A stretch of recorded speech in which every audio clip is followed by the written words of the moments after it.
Salut, ça va bien? Bonjour, bonjour, bonjour, c'est Éloge. J'ai décidé de faire une petite balade avec vous pour vous parler de quelque chose. Voilà, j'aimerais vous parler des imprévus de la vie. Bonjour, salut Crane, ma soeur Crane, ça va bien? Voilà, on fait une petite balade en voiture là et juste pour oublier les soucis de la vie, pour quitter un peu le combat de tous les jours. Salut Tara, hi, how are you? Voilà, c'est juste pour dire que dans la vie, il arrivera toujours des choses imprévues. In life, there will be always some unforeseen things, but you have to get ready to meet them, alright? Voilà, quand vous allez faire vos plans, when you'll make your plans every day, quand vous allez faire vos plans, il y aura toujours des imprévus. Mais ne soyez pas surpris. La vie est faite de ça. Chaque obstacle que nous rencontrons dans la vie a un message à nous donner. Et il faut pouvoir franchir ces obstacles, en fait, pour pouvoir aller à un niveau supérieur de notre vie. Dans le cas de David, comme je prends toujours cet exemple, Goliath était l'obstacle que David devrait franchir pour atteindre son trône royal, je vais le dire. Et je peux que vous ayez aussi des David dans votre vie. Nous tous, on en a les David.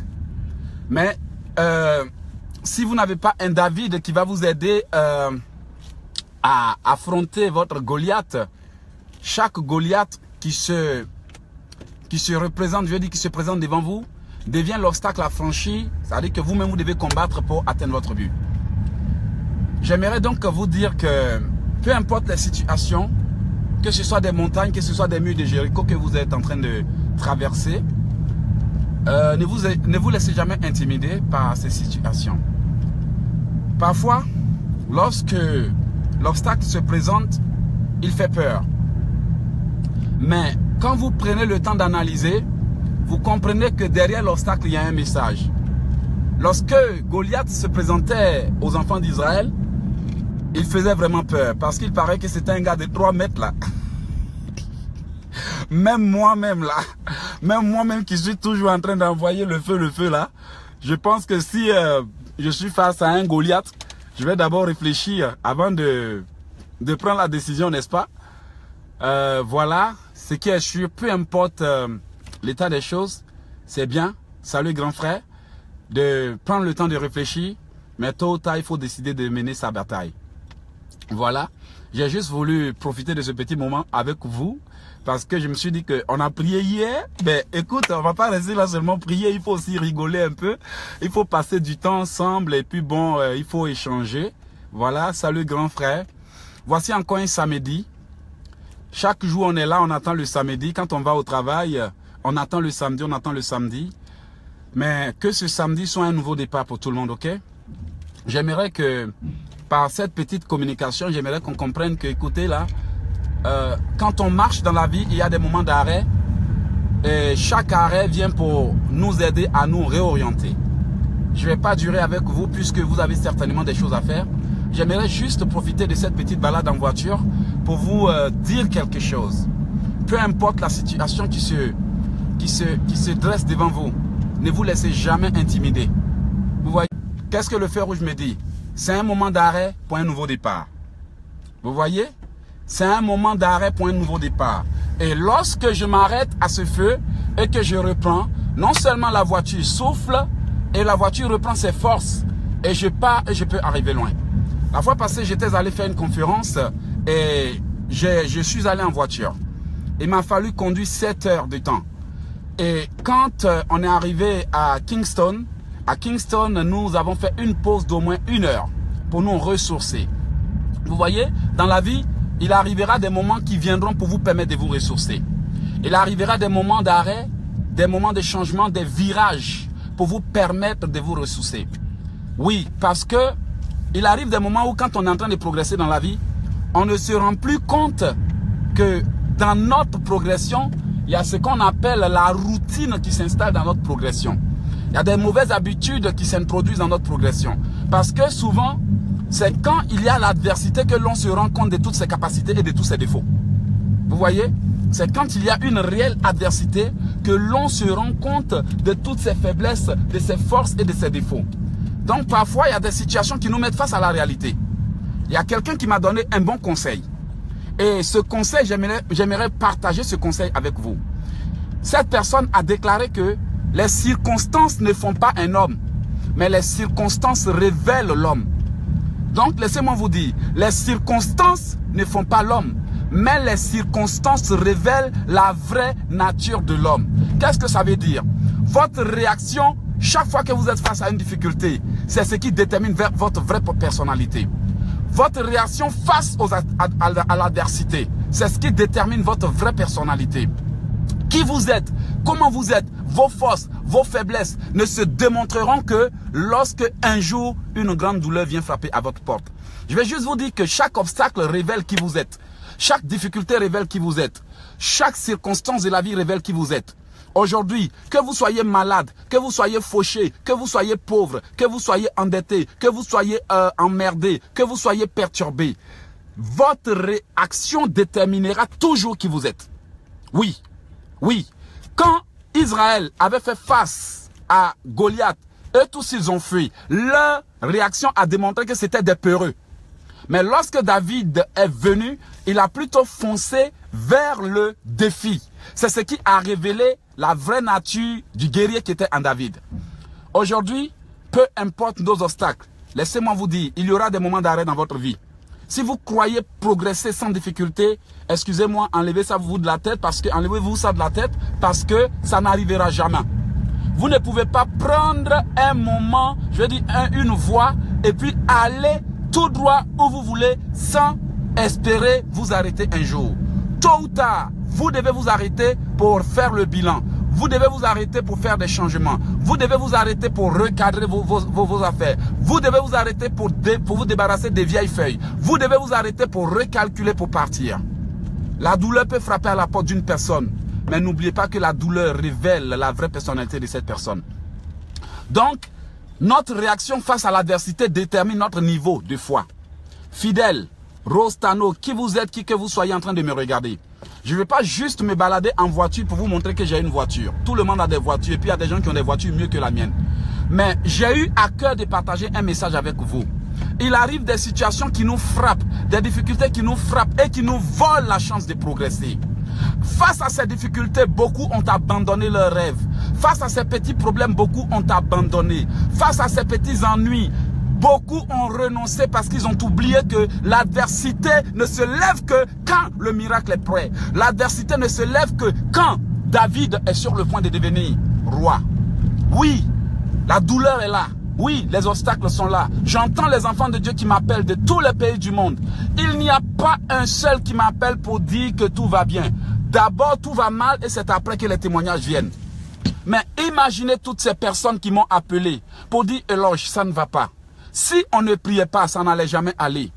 Ne croyons pas qu'on va rester là, dire ça ne va pas. D'abord, même voici le mot que j'ai l'habitude d'entendre. Quand les gens m'envoient un message sur WhatsApp, ils disent « Serviteur de Dieu, pasteur, homme de Dieu, papa, rien ne va ». J'ai dit « Mais si rien ne va là, qu'est-ce qui s'est passé ?» La prière peut changer des vies. Chaque fois que moi, Elo, j'ai eu des difficultés dans ma vie, c'est parce que je n'ai pas réellement prié. Honnêtement parlant, je ne suis pas un homme qui va venir vous faire croire, que lui, il est parfait. Non. Il est arrivé des moments où dans ma vie, j'ai baissé la main. Il est arrivé dans ma vie des moments où j'étais tellement occupé qu'au lieu de prier plus d'une heure, je priais moins d'une heure. Au lieu de faire ce que je faisais, j'ai arrêté. Et c'est ce qui a permis à l'ennemi de profiter.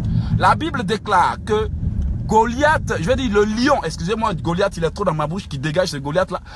Le lion, le diable, il est comme un lion rugissant, cherchant qui va dévorer. Qui va dévorer? Celui qui ne met pas dans la prière. Frère Bernard, est-ce que je mens?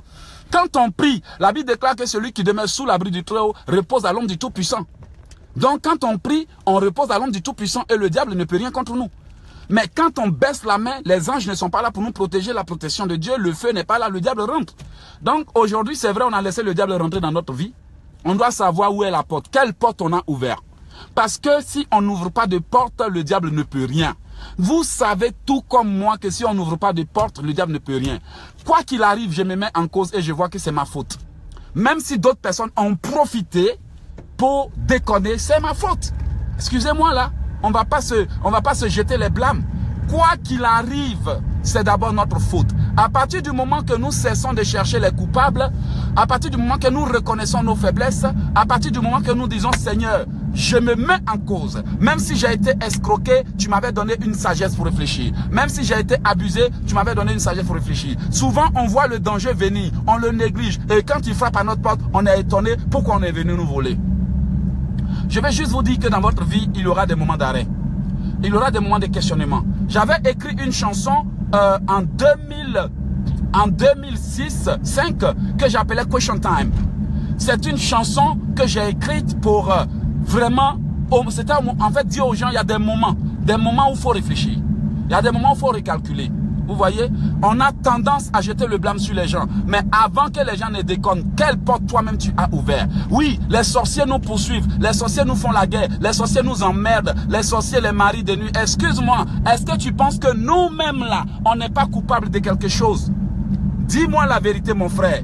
Nous, quand on fait le bilan, quand on fait un examen de conscience, nous savons que nous avons failli. Peu importe ce qui nous est arrivé, reconnaissons d'abord notre part de responsabilité. Reconnaissons notre part de responsabilité. C'est vrai, de temps à autre, on reconnaît notre part de responsabilité, mais il y a des gens qui ne veulent rien comprendre parce que tout ce qu'ils veulent, c'est de nous condamner seulement. Mais excusez-moi, enfants de Dieu, Taïma, frère, Léa, Gisèle, Yoro, reconnaissons notre part de responsabilité. Lorsque j'avais commencé à publier mon premier livre qui a été vendu presque partout dans le monde, mais il y avait des gens qui me condamnaient, qui me critiquaient, ils m'ont critiqué. J'ai dit, mais attends, qu'est-ce que j'ai fait pour que ces personnes me critiquent? Vous savez, je suis quelqu'un, une fois que j'ai une bonne idée, je balance l'idée. Mais les gens me disaient, mais il faut corriger. Et il y a des gens, tu sais, quand tu as fait une faute, il y a des gens, on dirait que c'est cette faute-là, ils attendent pour te condamner avec. On voit ça dans les couples. C'est comme si la personne attendait que tu fasses une faute et elle va profiter de ta faute pour faire de toi le diable en question. Donc, j'ai vu qu'il y a des gens qui m'ont parlé mal. Il y a des gens qui m'ont jugé, condamné. Après, j'ai fait un examen de conscience. Et j'ai pris le livre et j'ai commencé à lire. Quand j'ai commencé à lire le livre, j'ai vu que la femme que j'avais engagée en Californie pour corriger le livre était tellement inspirée par le contenu du livre qu'au lieu de corriger le livre, elle a préféré lire le livre. Et à la fin du livre, elle m'écrit pour dire « Oh, j'ai fini de travailler ton livre est tellement édifiant, ton livre m'a inspiré. » Bon, ton livre m'a inspiré, mais ton travail, le travail pour lequel j'étais payé des centaines de dollars, tu n'as pas fait le travail. C'est là que je me suis dit, mais au lieu de me plaindre du fait que les gens me jugent, au lieu de me plaindre, mais est-ce que moi-même je ne peux pas ouvrir mes yeux pour voir que je suis responsable de quelque chose? C'est là que j'ai vu qu'effectivement, c'est parce que j'avais engagé une mauvaise personne pour travailler sur mon livre. La loi canadienne dit quoi? La loi canadienne dit qu'il faut au moins 4 personnes pour réviser le livre. Mais moi, j'avais engagé une personne pour réviser mon livre. Alors après, j'ai refait une nouvelle édition. Quand j'ai refait une nouvelle édition, là encore, j'ai fait des erreurs. Le livre était très intéressant, mais c'était un livre de 400 pages. Maintenant, on sait que les enfants de Dieu sont paresseux. Ils veulent les prêts à manger, les prêts à porter, les prêts à boire, les prêts à sucer, les prêts à danser, les prêts... On veut tout prêt. On veut rien faire. Honnêtement parlant, c'est la vérité. Nourriture rapide, on veut tout ce qui est rapide. On veut rien préparer nous-mêmes. Alors, j'ai vu que j'ai fini de faire le livre. Tout le monde dit le livre est gros. Ah! Le livre est gros encore. Maintenant, j'ai tenu compte de ça et j'ai engagé près de 6 personnes. Imaginez 6 personnes aux États-Unis, en Côte d'Ivoire, au Canada, Montréal, New York. J'ai dit relisez mon livre. Quand ils ont fini de relire le livre, j'ai envoyé encore à un correcteur. Ce qui veut dire que le seul livre que j'ai sorti, j'ai lu le seul livre près de 20 fois. Imaginez un livre de 260 pages. Je l'ai lu. Mais quand ce livre est sorti aujourd'hui, le monde entier l'a acheté. Je suis chaque jour en train d'aller à la poste. Même actuellement, je m'en vais faire des livraisons. Vous voyez, j'ai pris le temps d'analyser, d'écouter ce que les gens disent. C'est vrai. Des fois, on ne voit pas nos propres défauts. On croit qu'on est parfait. Dans tous les cas, la Bible même le dit. L'homme se croit parfait. Même on a vu ça en Côte d'Ivoire. Un gars qui était très vilain, mais il a chanté la chanson et dit, c'est moi qui suis le plus beau aujourd'hui, c'est moi qui est là. Quand je suis sur ma copine me dit, chérie, tu es beau. Mais quand tu regardes le gars, tu sais qu'honnêtement parlant, c'est pas pour l'insulter, paix à son âme, mais tu sais qu'en réalité, il n'est pas beau, mais il se voit beau. Deux fois là, excusez-moi du terme, on fait des choses, c'est comme si on est en train de déconner, mais on voit pas. On ne peut pas voir nos propres fautes. Vous voyez, sans le miroir, on ne peut pas voir nos défauts. Et parfois, ce sont les yeux de nos semblables qui sont le miroir. Même si certains profitent de nos défauts, de nos erreurs pour nous condamner, nous devons faire un examen de conscience. Nous devons faire un examen de conscience. Ça fait combien d'années tu as des rêves, tu es assis sur ces rêves? Mon frère, tu attends quoi? Tu es en train d'économiser depuis des années, on dirait c'est toi qui vas financer ce rêve. Je suis venu au Canada, c'est pas moi qui ai sorti l'argent. Dieu a envoyé des gens parce que je lui ai fait confiance à lui, Dieu. Je peux traverser des moments difficiles, mais je ne laisserai jamais ces moments difficiles m'emporter. Je peux traverser des difficultés, mais je ne laisserai jamais ces difficultés avoir raison de moi. Les hommes peuvent m'abandonner, mais je n'abandonnerai jamais ce pourquoi ils m'ont abandonné. Les hommes peuvent ne pas me soutenir, mais je ne cesserai jamais de soutenir mon projet. Les hommes peuvent ne pas croire en moi, mais je ne cesserai jamais de croire en moi. Les hommes peuvent ne pas m'encourager, mais Dieu m'a donné la capacité à m'encourager. Je te parle aujourd'hui. Ça fait combien d'années tu fais les plans, les mêmes plans qui ne voient jamais le jour. Chaque année, proclamation, chaque année, plan, projet sur projet, étude sur étude. Tu vas faire quoi avec tous ces diplômes? Tu vas faire quoi avec tous ces diplômes? Regarde aujourd'hui, moi jeune là, je suis jeune là, à cet âge là, 40 ans là, j'ai barbe blanche. Des fois j'ai dit, le temps est en train de passer. Je réveille-toi. J'ai dit à quelqu'un, réveille-toi. Le temps est en train de passer. Arrête de gâcher le temps et de prétendre que tu n'as pas le temps pour faire ce que tu dois faire. Il y a des moments d'arrêt, il y a des moments de changement. Regardez, tout à l'heure, je vais m'arrêter au prochain carrefour et voilà, le feu s'est arrêté. Le feu est devenu rouge. Alors que je regardais la destination, je dis au carrefour, je dois tourner, mais le feu est devenu rouge de manière imprévisible. Vous voyez, vous pouvez avoir un objectif pour dire oui, mon rêve, voilà mon rêve. Mais il peut y avoir, boum, un obstacle au bout. Mais quand il arrive l'obstacle, quand il arrive le problème, quand il arrive des disputes, quand il arrive la confusion, qu'est-ce que tu fais? Est-ce que tu vas abandonner parce que monsieur la confusion dit non? Est-ce que tu vas abandonner parce que madame la confusion dit non? Est-ce que tu vas arrêter parce que le feu rouge est arrêté? Pourquoi toi tu penses que tu es en train de combattre le diable tous les jours et puis quand le diable est en train de cogner, tu pleures? C'est toi seul tu sais envoyer le feu? Faut comprendre que quand tu les combats, ils doivent répliquer aussi parce que tu les brûles. Donc laisse-moi te dire que dans la vie, il y aura des moments de changement. Vous voyez moi, je peux venir devant les gens avec tous les problèmes du monde sur ma tête, mais je garderai toujours le sourire. Je peux me sentir faible, mais je garderai toujours le sourire. Je veux que quelqu'un dise aujourd'hui, à l'adversité, je te vois, tu es là pour me voler mon miracle, mais je ne me laisserai pas faire. Je veux que quelqu'un le dise avec courage. Je veux que quelqu'un relève le défi pour dire, oui, Satan, je te vois. Tu es venu pour me voler mon miracle, mais je ne te laisserai pas faire. Réveillez-vous, enfants de Dieu. Réveillez-vous. Si le monde doit changer, ça commencera par vous. Oui, si les hommes ne veulent pas vous aider à changer le monde, changez le monde. Devenez qui vous voulez voir dans le monde. Il y a Gandhi qui a dit que il faut que nous incarnons le changement que nous voulons voir dans la vie. Incarne le changement que tu veux voir dans la vie. Oui, les hommes peuvent se servir de toi, ça arrive. Ça fait partie des arrêts de la vie. Les gens peuvent abuser de toi, ça arrive. Les gens peuvent te trahir, ça arrive. Les gens peuvent te voler, ça arrive. Mais après que cela arrive là, comment toi tu réagis à cela? Est-ce que tu abandonnes parce que quelqu'un te met les bâtons dans les roues? Réveille-toi, enfant de Dieu. Bats-toi pour ta destinée. Même si tu n'as personne qui croit en toi. Je ne te dis pas que ça va être facile. Mais je te confirme que si tu n'abandonnes pas, tu réussiras. Est-ce que je me trompe? Est-ce que quelqu'un peut partager? Je ne te dis pas que ça va être facile. Parce que il n'y a rien de grand qui s'obtienne facilement. Les enfants de Dieu, on veut que tout soit facile parce que Dieu est puissant, il est au ciel. Écoutez, il est puissant, il est au ciel, mais il est puissant selon la prière d'une personne. Hein. Dieu agit selon nos paroles. Il dit, par tes paroles, tu te nourriras, n'est-ce pas, enfant de Dieu? Par ta prière, il y a des gens qui n'aiment pas les longues prières. Alors que le diable et son armée nous combattent 24 sur 24. Mais quand ils prient ces 2 minutes après, ils sont étonnés que le problème est là. Écoutez là, on ne va pas aider le diable à nous détruire. Voilà, c'était Eloge Ekissi. Peut-être que vous avez quelque chose à dire. Je n'ai pas parlé pour choquer quelqu'un. Je n'ai pas parlé pour intimider quelqu'un ni pour blesser quelqu'un. Il faut tôt ou tard que quelqu'un réveille ses frères. Il faut tôt ou tard que quelqu'un dise la vérité. Il faut tôt ou tard que quelqu'un attire l'attention de nous, enfants de Dieu. Moi, aujourd'hui, je prends conseil partout. Parce que je sais qu'il est arrivé des moments où, tellement j'étais occupé, j'ai déconné. J'ai déconné maintenant. Voilà. À part ça, est-ce qu'il faut déconner encore? Quand tu te rends compte que tu es en retard, qu'est-ce que tu fais? Quand vous devez aller au travail, quand vous devez aller à l'école et puis le réveil n'a pas fonctionné. Le réveil n'a pas fonctionné à l'heure que vous voulez. Ou bien vous n'avez pas entendu le réveil. Vous savez que ce jour-là, si vous n'allez pas au travail, votre patron va se fâcher. Qu'est-ce que vous faites? Des fois, vous vous levez, sans même vous brosser, sans même vous laver, vous courez pour rattraper le bus, non? Alors, quand on se rend compte qu'on a vieilli, qu'on a pris du retard, qu'est-ce qu'on fait? Tu ramasses tout ce que tu peux, boum, boum, boum, tu commences à courir pour rattraper le temps perdu. Mais il y a des gens qui savent qu'ils sont en retard. Mais ils veulent encore prendre leur temps pour comprendre qu'ils sont en retard. Pourquoi je suis en retard? Qu'est-ce qui se passe dans ma famille? Dieu ne te dit pas de chercher à comprendre. Il dit combat. C'est tout. Tu es en retard. Tes projets sont bloqués. Tes affaires sont bloquées. Tu veux savoir, tu fais des enquêtes, tu sais réfléchir. Écoute là, c'est à cause de cette méthode-là même que d'ailleurs que peut-être tu es en retard. Ce que je peux te dire, c'est que ça ne sera pas facile. Mais c'est sûr que ça sera possible. Lève-toi aujourd'hui. Lève-toi aujourd'hui. Lève-toi aujourd'hui. Arrête de perdre le temps. Moukoulou, koulou. Frère, arrête de perdre le temps. Tes projets sont trop géniaux pour que tu les abandonnes. Taïma, René.